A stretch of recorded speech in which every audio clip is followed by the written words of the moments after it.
Well, hot stuff. I am so excited too because in today's, I'm going to call it information, data, and strategy heavy episode, we are unpacking the findings and the results of my From the Archives event, which was me relaunching and remastering 9 of my most loved workshops. And in case you're like, hold on, I only attended 8.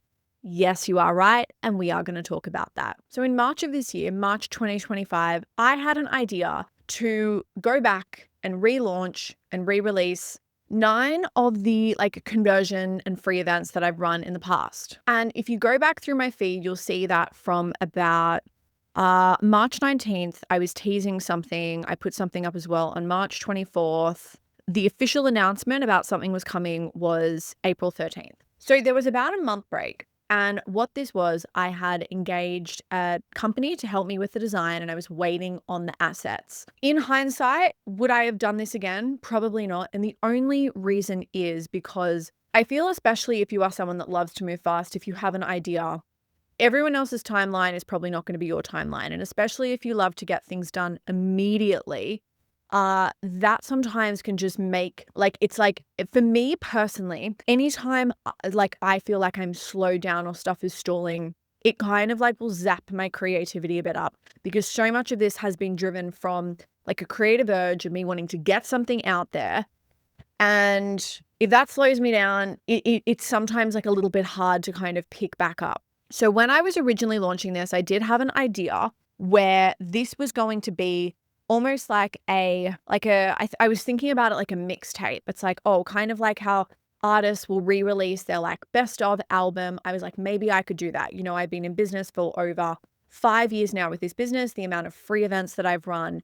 There are so many good ones. This is a way for me to, of course, give back, reinvigorate some energy within my business, identify some new leads, hopefully get some sales, and kind of get some data around what people are wanting and really basically just get data to help me to make decisions in my business to move forward. That would be the only thing that I would say is it's if you are ever looping people in, and why I am such a big believer where it's if you can do this yourself, if you can, it is good to be able to do things yourself because you never want other people kind of slowing that down. And this was nothing against the beautiful company that I worked with, Kia, because they did communicate this with me. Now, when I got the assets, I looked at them and I felt that they were fantastic. What I had also had planned with these assets is that I would do some video content.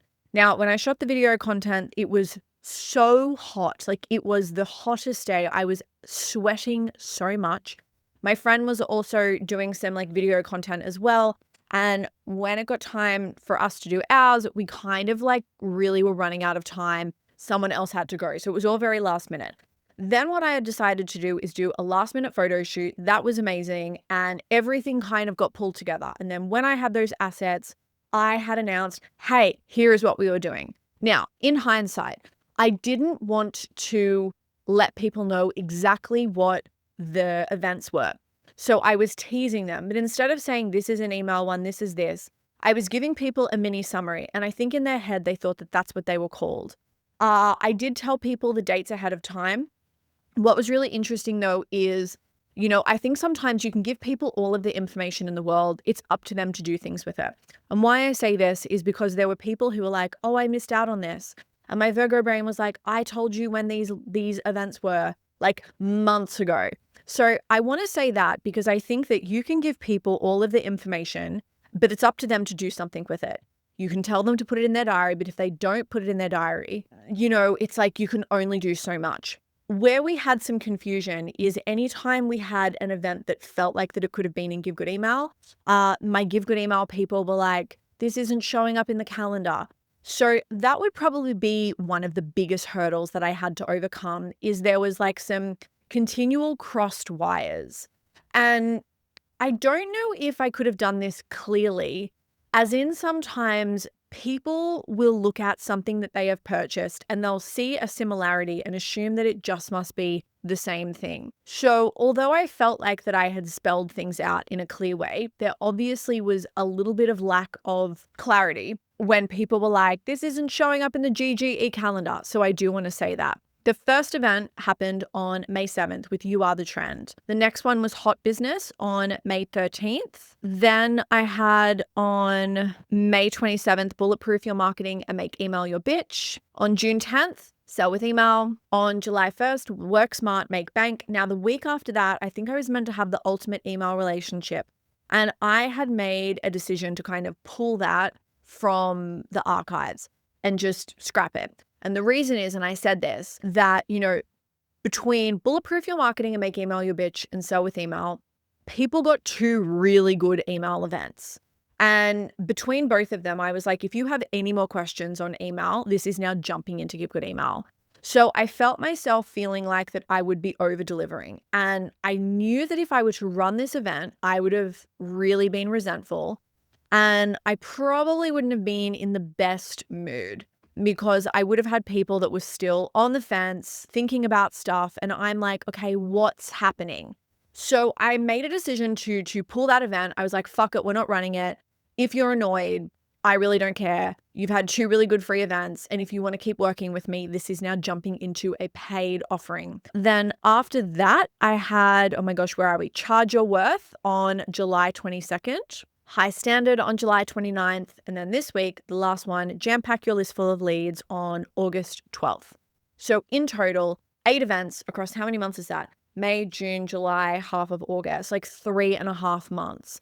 And if you have ever run a free event, a conversion event, a webinar, a challenge, you know the work that goes into it because it's not only turning up and presenting, it's doing the slides, it's getting people there, it's creating their assets.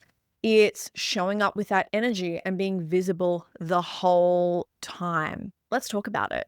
So all of these workshops were free. I made a decision to go free because I think that sometimes, people will come into things and they're like, oh, but if you make it like a low cost, you're identifying a lead. And I'm like, yes, but no. And the reason I say that is because in some ways, I find it easier to sell higher ticket offers because people know they get access to me and they get access to the transformation. I feel that because we would easily jump on something that feels like a good deal. We feel that everyone is like that. But let me tell you that you still have to work hard to sell something that is $1. I have people that are like, I want to purchase your $35 offer. And I feel like that we've been talking about it for a while. And for whatever reason, they just haven't purchased it. I've followed them up. I've sent them the link.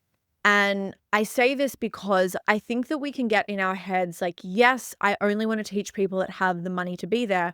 But the amount of times that I have had a high ticket sale just fall into my lap, it hasn't come from this stepped up approach where people have spent $35, then they've bought this, then they've bought that.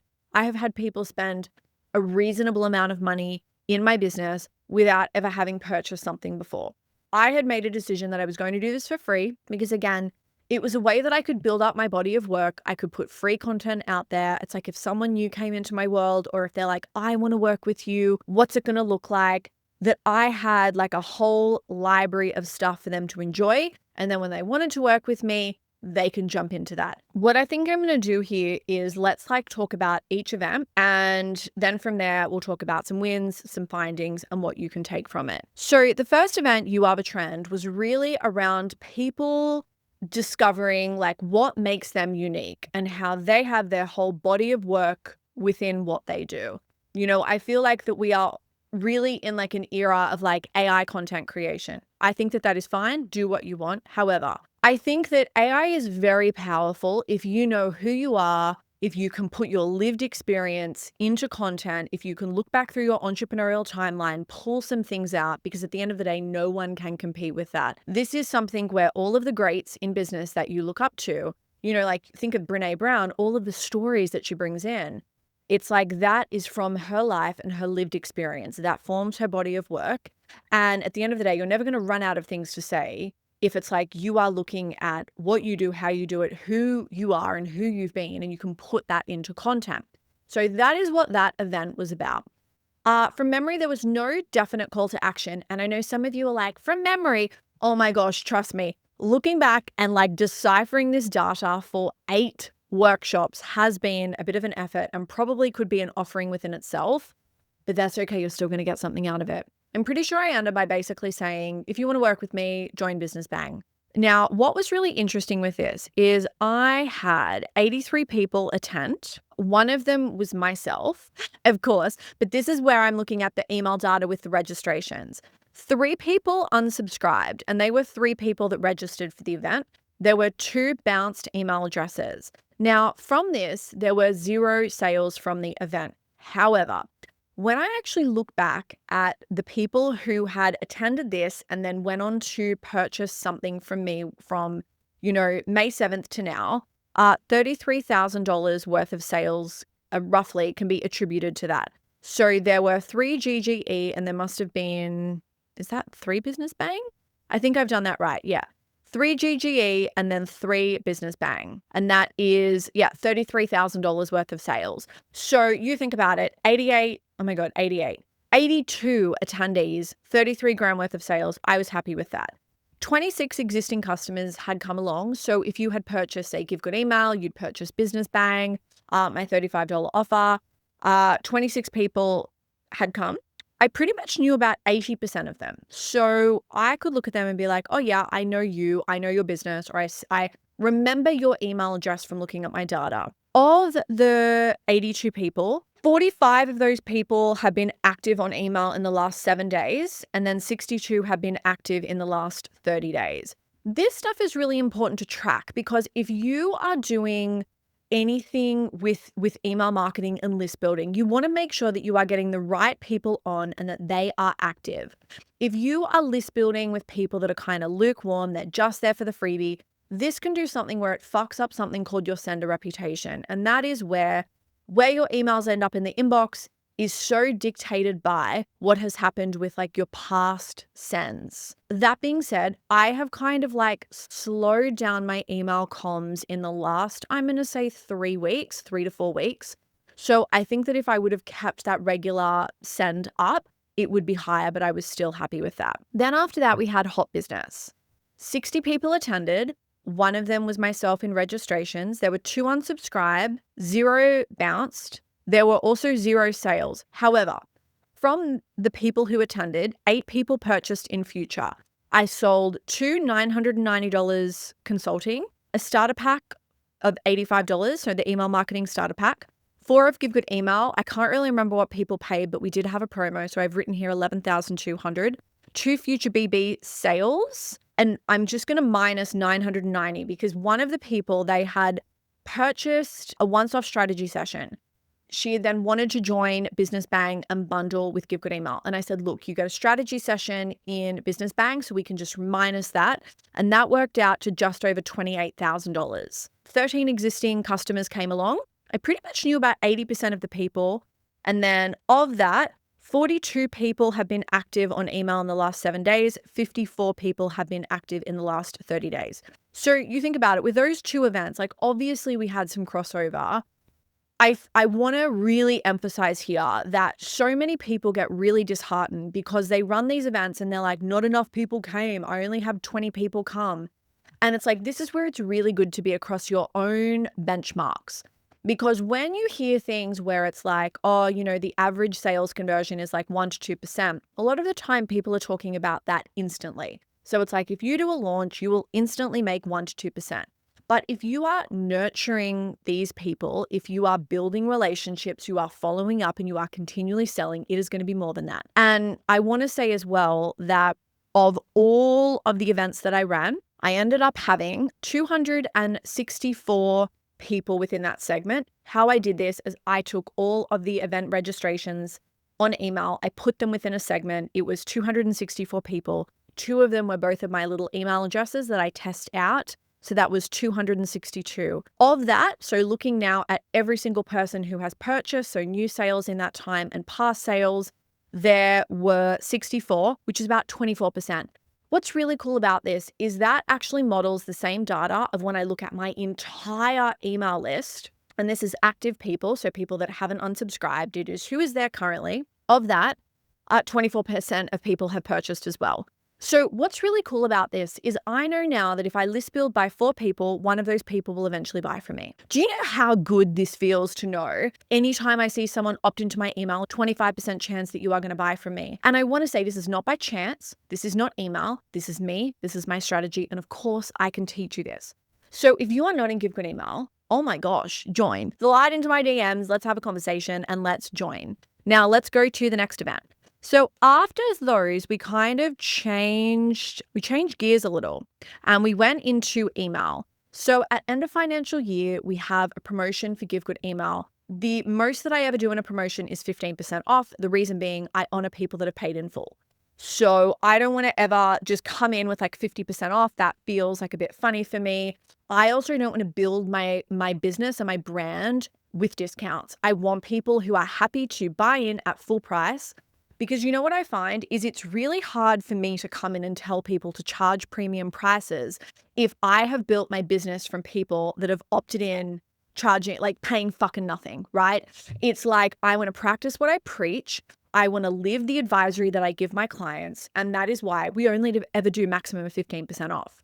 So what I had decided to do with the next 2 events is we had Bulletproof Your Marketing and Make Email Your Bitch, and then Sell with Email. With Bulletproof Your Marketing, actually, let's go back for a second.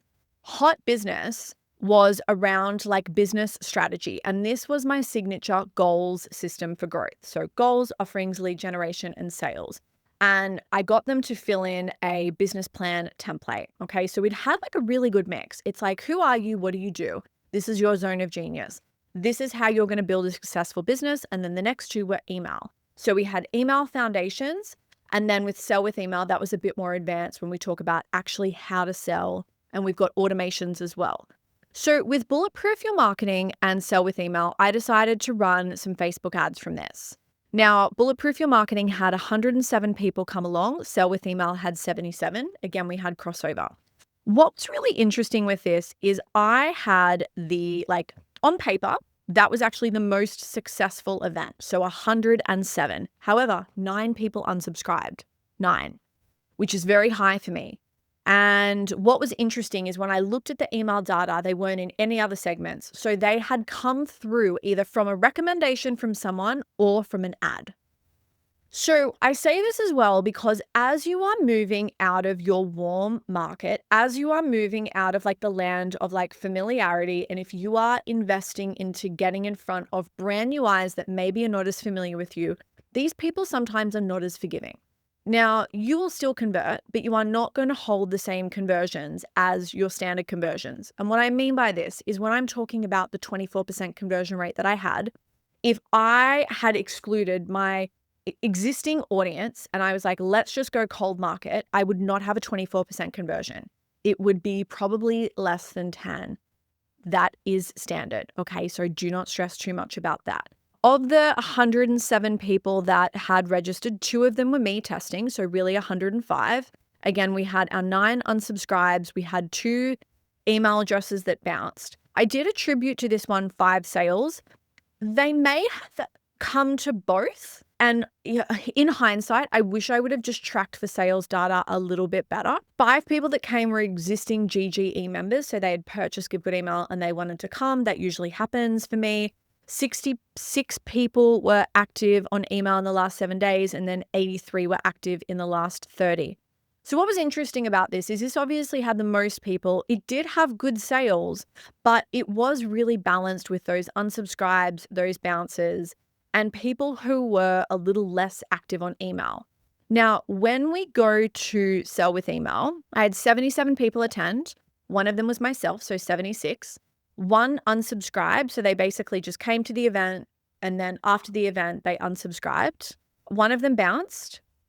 I can tell that I had definitely 1 sale, but we had 5 sales across. So the 5 people that I'd marked here had come to both events. 2 Give Good Email customers came along and then 13 existing customers. So they would have purchased like my $35 offer or they were in Business Bang. I pretty much knew about 80% of the people. And 45 were active in the last 7 days, 62 were active in the last 30 days. Now, this was a really good launch. I was happy with the result. If I were to do this again in future, again, what I would think about here is prioritizing, again, more reach. I would ask existing customers if they could refer people to come to the event. So I would need to think about a strategy with this. I would probably do ads, and I would need to look at the data and remove my wanting of getting like a 24% conversion rate.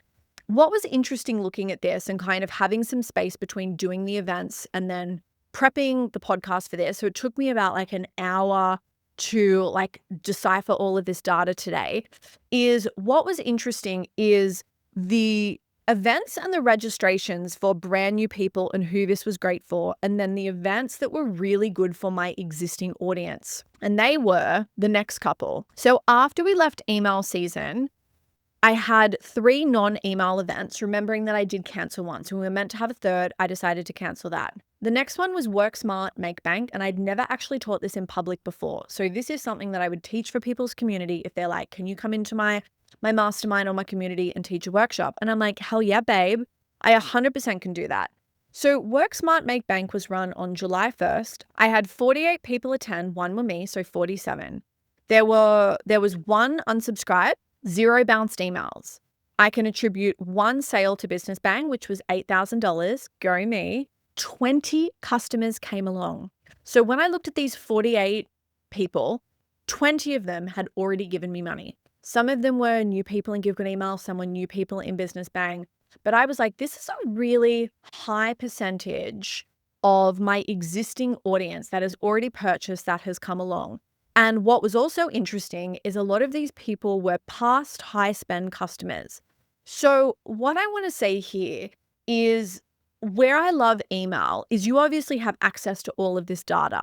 So when I'm looking at this, I'm like, okay, this is interesting. If they had an experience July 1st, it could be really good for me to start to follow up now and see if they would like to work together, see if I could reactivate them somehow. And I think a lot of the time, this is where people can think reactivate them with a deal or a discount. I don't want to do that. And the reason is, as I said earlier, I don't want people to come into my business on a discount if I'm trying to tell them to charge premium pricing when they work with me. There is a disconnect. So even if they are not ready right now, or if they do not have the funds, or maybe they're in something else, we can start the relationship for next year. And this is something that I tell my clients about the sales washing machine, where sometimes you'll start these conversations. And what's really good is it's like the more conversations you have, imagine having all of these washing machines.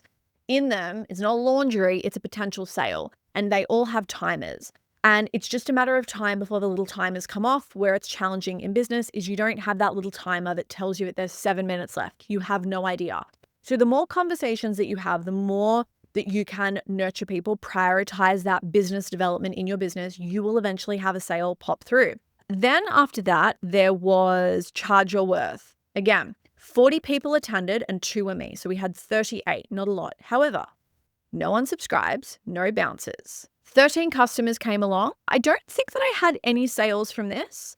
I pretty much knew every single person. Now, of those 38 people, 30 people have been active on email in the last 7 days. 38 have been active in the last 10. So this Charge Your Worth segment is really hot on email, which is amazing. Between Work Smart, Make Bank, and Charge Your Worth, for me now looking at my email data, we have a really good group of people here to kind of nurture and check in with. Like for me now, it's like, what am I going to do? I'm going to keep an eye on these people, but it would be really good for me to follow all of these people up, starting with people who have given me money and being like, would you like to work together again? Where are you at in business? And then going to the other people and pitching. What I want to say here as well is quite often when we think about sales and pitching, we think about starting with cheap. And what I want you to think about is remove the price for a second and think about the highest transformation. What is the best transformation that people are going to get? And that is what is going to be really incredible for you to actually position. So for me, the highest transformation is Business Bang, because we work together for 6 months minimum. I get to give you consulting on your business. We get to work together closely. I know you will get the most transformation in that. The next is Give Good Email, because you are getting, again, me, my intellectual property, and then it goes down from that. So what I would recommend when you're doing this is to kind of write your offers down on paper or have them there. If you have a lot, you are probably going to forget what you've got. and it can be really easy to get a bit jumbled. So I would write down at the top the highest transformation and work your way down. And when you are proactively contacting these people, that is what you want to position. I let someone tell me that they do not have the budget or it is not the right time, but if they are interested, I then offer them the next thing. I do not start with the $35 thing thinking, let me work my way up. I start with the highest transformation, and I want you to do that too. Now, out of all of the events, the lowest registration was high standard. I thought that this could be for two reasons. I ran this at the very end of last year. So what was that, like 8 months ago? So not too long ago. And I didn't really promote it that much. And I think sometimes when you talk about standards, it's something that's kind of, it feels like non-tangible. So something that I had noticed with these events is something that people had like, they had education around. It's like when we talk about email marketing, people know, they know what that means. If we talk about meta ads, they know what that means. If we talk about like business coaching, they know what that means. But as soon as you start to bring in your own little unique methodologies or something that maybe feels a bit obscure, or if you have to actually explain for people to understand, it will convert less. I want to say this is not a bad thing, because what it's made me realize is that the highest attendance of these events and the lowest unsubscribes, like we're talking 0 unsubscribes, 0, were people that know my work, that have been on my mailing list for a while. They're in multiple segments and they are customers. So Work Smart, Make Bank, Charge Your Worth, and High Standard were really good at nurturing my existing customer base. And what this tells me is this could be something that I actually run behind the scenes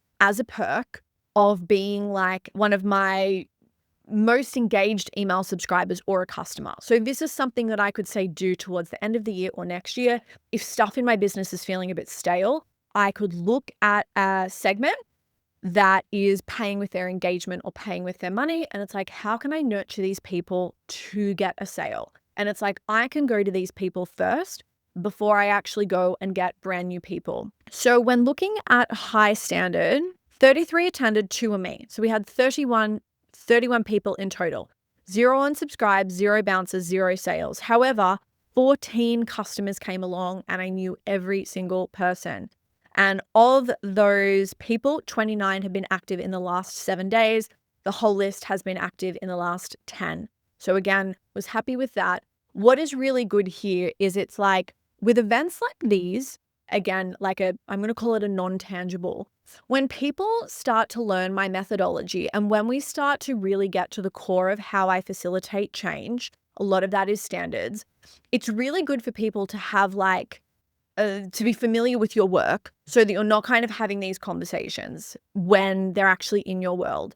And what I mean by this is it's like I have the most transformation with clients who have an understanding and are coachable. Anytime I don't is when they are not familiar with my work and there is a tremendous amount of pushback. So it's really good for people to come along to these events and kind of know who I am and what I'm about, because they're going to get a feel on, do they like working with me or do they fucking hate me? Now, again, when we're looking at these last 3 events, it really makes so much sense for me to follow these people up and have these conversations. When we look at the email segments, it makes so much sense for me to keep nurturing these people on email, knowing that we will do a sale in about October of this year. And then we have the last event, which was the one this week, which was Jam Pack Your List Full of Leads. And I ran this, I think it was in 2021, as an actual paid workshop. I used this as like something for Give Good Email, where if people didn't want Give Good Email at the time, I could sell them a workshop that we were going to do and they would get that credited back. So for Jam Pack Your List Full of Leads, I had 63 people attend. 1 were me, so it was 62. 0 unsubscribes, 0 bounces, currently 0 sales. However, this only ended 3 days ago. 24 existing customers came along. I was really happy with that. I knew about 95% of people, and the entire list has been active in the last 7 days, of course. So when we look at the existing customers that were engaged at these events, the highest were High Standard, Jam Pack Your List Full of Leads, because remember, we had quite a few people that had bought Give Good Email from those 2 events that then come along to this one. Work Smart, Make Bank, and Charge Your Worth. The medium ones were You Are the Trend and Hot Business, and the lower ones were Sell with Email, and Bulletproof Your Marketing. And the reason that they were lower is because we had done Facebook ads. I had gone harder with these on LinkedIn, and we did have a higher percentage of colder leads and brand new people that opted into my list from these events. So my smaller events, I think, were smaller because it was something that was quite niche to me, where there needed to be a bit of an educational piece. Now, because we were running these events where there was like a new event every week to 3 weeks, there wasn't a whole lot of time to kind of have this like change of gears. Let's do a big educational piece online. Let's like talk about what standards are, why you need them. Let's do some funny little skits. And yes, I could have gone a bit harder, but one thing that I was considering as well in this is also myself and my well-being and not burning out. I am just me, and I was doing all of this. I built the sales pages, I wrote the content, I was redeveloping the workshops, I did the emails, I did my own ads, I did everything that you saw. And I know that some people are like, oh, but that's not good. Like, I don't think that that's great. You shouldn't be doing everything yourself. To which I would say, you learn so much about your business when you are on the ground doing all of this. When you know like how things work, you're going to get data instead of handballing that to someone else who may not have the strategic eye or the love or the heart that you have with your business, okay? What I want to say as well with the pages is the first 2 events, I just had a really standard little Flowdesk form that I just embedded on a page on my website. After the first 2 events, I built like a beautiful landing page because I knew that there was going to be Facebook ads and I wanted them to convert better. This took some time to do because this is all code. So I had to kind of like rework the code, write the content, make it look pretty, get pictures. And that took me about, I would say, 2 to 3 hours per event to kind of do this. I did get better over time. I like started to kind of reuse some stuff. So I reuse some of the same emails. So if you've received them, you'll be like, oh yeah, you've just kind of changed the event details and the name, which was really cool. Now, what is so awesome is I now have a list of, 262 people that I can go and follow up. So, on my last event that I ran, Jam Pack Your List Full of Leads, I was talking about working proactively within your business. And something that I said was, a lot of people feel that they're just going to put their stuff out there. They're just going to cast a net and people know that like, this is what they do and this is how they can work with you. And then you kind of will like sit back and wait. Where something that is really lacking is like business development. It is building relationships. It's having conversations, and it is proactively getting the sales within your business and following people up. And I think that this is because people sometimes don't want to be told no, or they don't want to be like let down, or they have a fear of rejection or a fear of being left on red. Do you know what I do not have a fear of? It's the opposite, money. And guess what? It is really hard to get money in your business if you do not have conversations. So what's really cool about this is I could probably take my foot off the social media gas and just follow these people up and nurture these people and have conversations. And I know that I'm going to get some sales.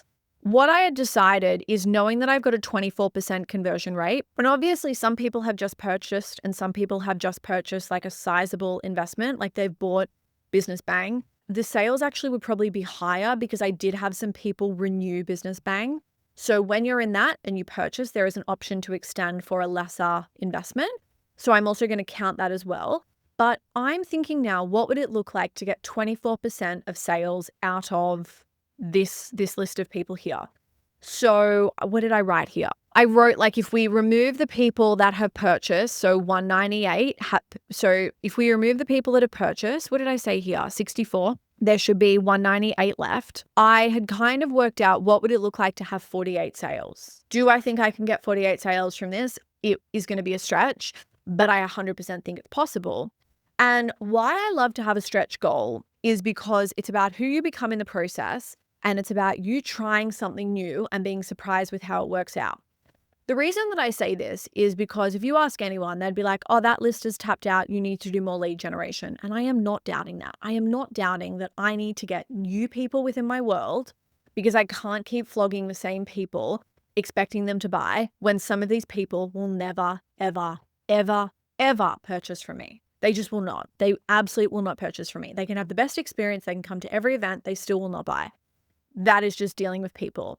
It's unfortunate. I know because we're both fantastic. It's like they should want to work with us, but it doesn't always work like that. Why I'm pushing myself is because I think sometimes we can avoid doing hard work and really getting to the core of why people aren't buying. Because I think so much of us, it's like we have our self-worth tied into our business and what's happening in our business. So what's cool about this and getting really, I'm going to say, like, curious and having these conversations and following people up is it's like this is going to be a bit of a push. It's not easy work, but it's going to be it's going to be good work. So I'm going to track within my CRM my 48 sales, and I thought that it would be really fun. Maybe in 3 months' time, we come back and we revisit this, and I do like a follow-up, like 3 months after the archives, like what has happened. So I will keep you in the loop there. I want to bring up as well, let me find this. In the event that I didn't run the ultimate email relationship, and this was the event that I actually taught for Sophia Amoruso. So in a way, I was a bit bummed that I couldn't teach that. And I was like, hey, I taught this for like the OG girl boss. In this, there is a lot of different stats and data. And one of my favorite bits is from Harvard Business Review. And it states that if you increase customer retention rates by 5%, your profits can go up 25 to 95%. So what this looks like is it's like, how can you engage the people that are already paying you money? And that's why I'm like, what would it look like for me to get another 24% of sales from that list? And I know some of you are like, that number that you said isn't right. I know, I can't remember what I did, but in my head, I was like, this makes sense. I also have another stat from Harvard Business Review, and that is acquiring a new customer is anywhere from 5 to 25 times more expensive than retaining an existing one. Again, from Harvard Business Review. So why I'm bringing this up is it's like, this is really what I'm wanting to do out of all of these people that I've got. It's like, why am I spending all of this time creating new content, running heaps of ads if I can't connect with the people that are already within my network? And this is about getting data, seeing like what is working, see it, how well it's working, so that we can then take that into our business moving forward. Instead of being one of these businesses that's spending like tens of thousands of dollars a month on Facebook ads and feeling like that half your fucking profits are going to get new customers that just drop off after a month. I don't want that.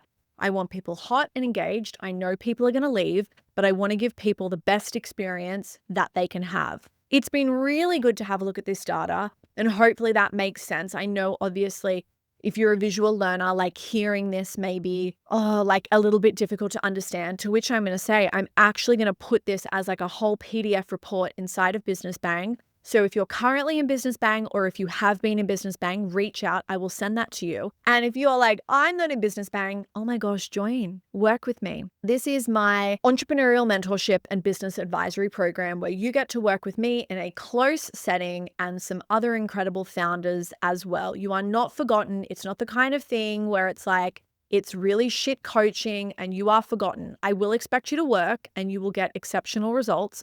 If you want to browse the case studies, head to professionalbabe.com, go to my results tab, and you will see them there. And what I would love for you to do is actually reach out and have a conversation with me. I want to just close by saying that I am so glad I did this. There were times when I fucking hated that we had another event.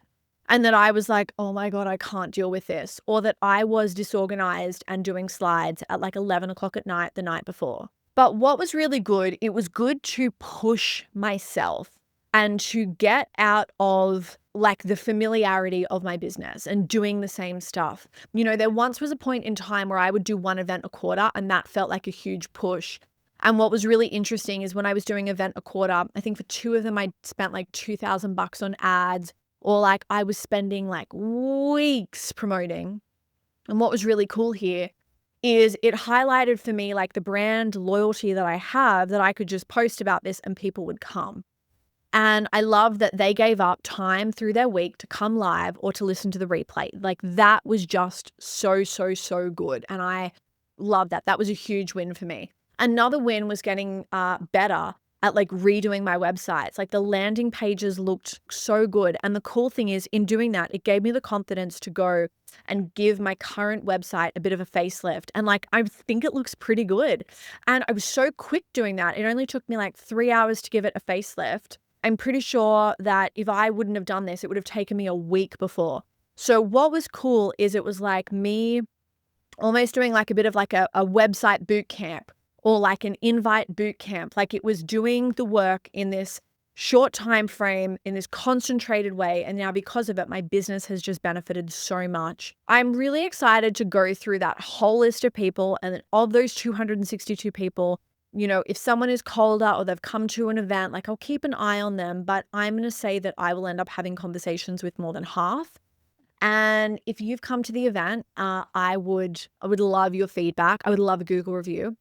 I will say that for two of the events and throughout, I did ask for reviews. This was something that I did in the recap of the events, and it was something that I felt quite disappointed with, that we didn't get as many Google reviews, or the ones that we got, most of them I really had to like push for or ask people or follow them up. I did get upset about this, and I had to kind of check myself and say, well, at the end of the day, it was a free event. It's not like you were like, come, you need to give a review. I think sometimes like people can just be forgetful, or maybe they just question that they're going to say the right thing, or that they can't possibly put their experience into words. And I had to tell myself that, because there was once a period of time where I was like, oh my God, everyone hates me. And like that, I don't want to like fuck things up for myself because I'm thinking really negative. So I want to say that as well. And I'm pretty sure that's everything. If you've got any questions, like let me know. Maybe we can do a follow-up of questions from the event. But I loved it. Would I recommend it? You know what? Why don't you start with an event and see how you go? And then maybe do like another event like 2 months later. That's probably what I would start with. As I said, join Business Bang if you want to work with me. If it's for you, there is an application process because we don't take everyone. Community is so important, and I want to make sure that it's perfect for you and that you are going to get some sexy results. Hot stuff. I love this. I love you. I'm not going to be able to love you like too long because I got to download this before I get to dinner, and I'm worried I'm going to record this and the whole thing is not going to download. So I love you more than how good my staycation has been. I'm currently at the Ovalo. I've done a whole day of podcast recording, obsessed. I just had some like wasabi. What is it? That like the nori. It was wasabi nori. Oh my God, it was outstanding. And I've got like a cup of tea, which is probably going to be cold now. Yep, that is cold. And I've got dinner reservations at 6 o'clock. I'm going to have probably steak, chips, and maybe a sexy little Coke Zero. Let's leave it there because I want this to download. Hot stuff. I love this. I love you. And I'll see you on the next episode. Mwah.